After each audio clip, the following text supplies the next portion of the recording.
মামা আমি তো একটা মহা সমস্যায় পড়ে গেছি রে। কি সমস্যা মামা? সমস্যাটা হলো আমার আব্বা হলো বিএনপির সাপোর্টার আর আমার আম্মা হচ্ছে জামাতের সাপোর্টার। এখন আমি তাদের বংশধর হয়ে কাকে ভোট দিব? তোর ভোট অবশ্যই বিএনপি মানে দানের শীষে দেওয়া উচিত। এই যে পক্ষপাতিত্ব শুরু হয়ে গেল। নিরপেক্ষভাবে বিবেচনা কর।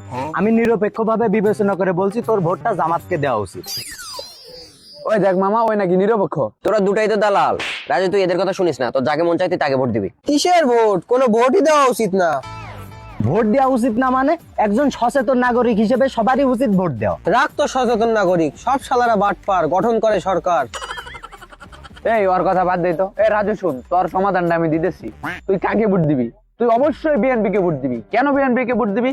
কারণ তোরে জন্ম দিছে কে? তোর বাপে। হ্যাট, জন্ম দিছে ওর মায়ে, ওর বাপ কি পেটে রাখছে ওরে? আরে বাবা, তুই তো আমার কথাটা শেষ করতে দিবি নাকি? ওই একটা পুরুষ না?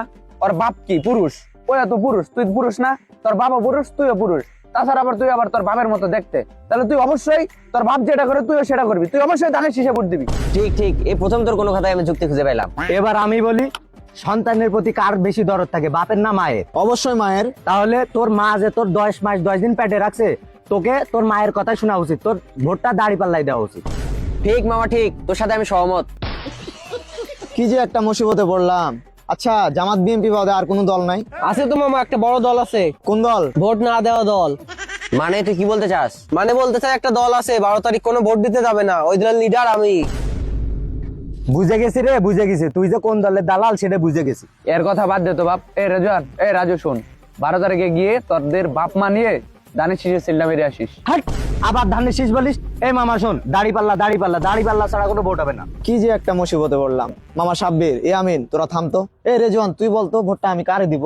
শোন, তোর বাপ মা যেহেতু দুইজন দুই দল করে, তোর উচিত হবে তোর বড় ভাইকে ফলো করা। তোর বড় ভাই যেই দল করে তোর উচিত হবে সেই দলকে ভোট দেওয়া। তুই তো সমাধান দিতে যে আরো বড় বিপদে ফেলাই দিলে রে। কেন? আমার বড় ভাই তো ছাত্রলীগ করতো।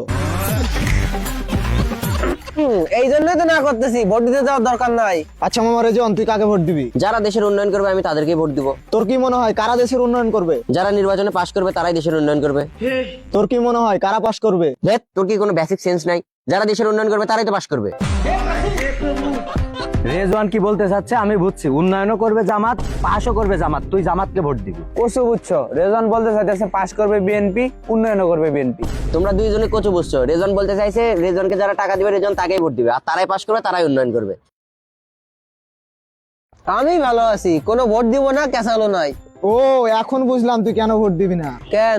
আমি তো শুরু থেকেই বুঝে গেছিলাম তোর বাপ দাদা 14 গোষ্ঠী আওয়ামী লীগ, এই জন্য তুই ভোট দিবি না। ঠিক মামা ঠিক, আমি এতক্ষণ বুঝতেছিলাম কিন্তু বলি নাই। তোমরা আমার কচু বুঝছো। আমি ভোট দিতে যাবো না, কারণ আমার এনআইডি কার্ড নাই। ভোট দিতে এনআইডি কার্ড লাগে? আরে মামা, আমিও তো জানতাম না, আমারও তো এনআইডি কার্ড নাই। কি বলিস মামা, এনআইডি কার্ড কি? আর এই এনআইডি কার্ড কি এটা তো জানতে হবে না। তোর কি জন্ম নিবন্ধন আছে? হ হ আছে। তাহলে টেনশন নাই, তুই ভোট দিতে পারবি। মামা আমার তো জন্ম নিবন্ধন হারিয়ে ফেলছি। আমার এসএসসি সার্টিফিকেট আছে, সার্টিফিকেট দিয়ে হবে? অবশ্যই হবে। মামা আমার তো এসএসসি নাই, পিএসসি আছে, ওইটা দেখি হবে? হ্যাঁ হবে, যে কোনো কাগজ থাকলেই হবে। তাহলে আর কি, ডিসিশন চেঞ্জ, ভোট দিতে যাবো। তবে আগেই ভালো ছিল, যাইতাম, কাগজপাতি লাগতো না, 3-4টা ভোট দিতাম, চলে আসতাম। তাহলে তো মামা সমস্যার সমাধান হয়ে গেল। আমরা ভোট দিতে যাইতেছি নাকি? কেমনে সমাধান হলো? ভোটটা আমি কাকে দিব? मारो मुझे मारो मारो मुझे मारो मारो